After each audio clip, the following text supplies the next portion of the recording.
Un moineau parle. Je suis une mie de pain dans la barbe du Christ, un brin de sa parole, de quoi nourrir le monde jusqu'à la fin du monde. Un rouge-gorge parle. Je suis une tache de vin sur la chemise du Christ, un éclat de son rire au retour du printemps. Une alouette parle. Je suis l'ultime soupir du Christ. Je monte droit au ciel. Je cogne du bec au ciel bleu clair. Je demande que l'on m'ouvre. J'emmène dans mon champ toute la terre. Je demande, je demande, je demande. Et tous et toutes ainsi pépillent et chantent et viennent connaître la vérité de leur chant auprès de François d'Assise, près de l'homme arbre, de l'homme fleur, de l'homme vent, de l'homme terre.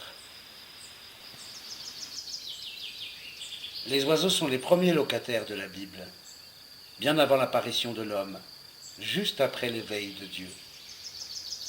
On ouvre le livre à sa première page, et c'est aussitôt le chahut, milliers d'oiseaux dans l'incendie de Dieu, milliers de battements d'ailes dans la panique d'amour.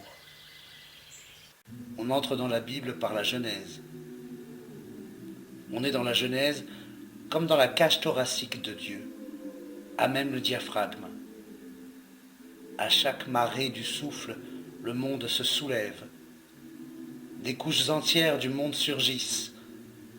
D'abord les eaux, puis les terres, puis les pierres et les plantes, puis les animaux. Et enfin, en bout de souffle, l'homme. Et cette chose étonnante, cette énigme de l'ignorance de Dieu devant sa création. Car Dieu, qui fait tout, ne sait rien de ce qu'il fait. Dieu qui fait les animaux ne connaît pas leur nom. Yahvé Dieu modela encore du sol toutes les bêtes sauvages et tous les oiseaux du ciel, et il les amena à l'homme pour voir comment celui-ci les appellerait. Chacun devait porter le nom que l'homme lui aurait donné. Les bêtes auprès de Dieu vivaient loin de leur nom.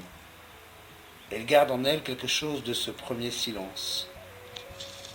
Par un côté, elles tiennent de Dieu, et par l'autre côté, elles tiennent de l'homme.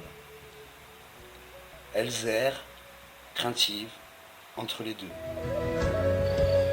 C'est à ses débuts que François d'Assise revient en prêchant aux oiseaux. En leur donnant un nom, l'homme les enfermait dans son histoire à lui, dans le fléau de sa vie et de sa mort. En leur parlant de Dieu, François les délivre de cette fatalité, les renvoie à l'absolu d'où tout s'est échappé comme d'une volière ouverte.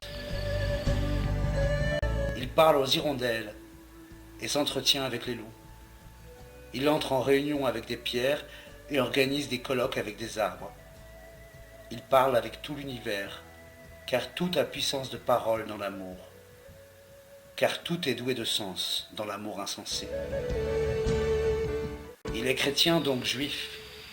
La Bible est son livret de famille. Il tient de ses ancêtres juifs qui sont dans la Bible. Il va dans le monde comme dans un livre obscur. Il va avec patience du rien, d'une lettre au rien de la lettre suivante, et l'ensemble finit par faire une seule phrase, nette, claire. Il parle avec douceur à chaque vie éphémère, et les rassemble toutes dans une éternité d'amour régnant.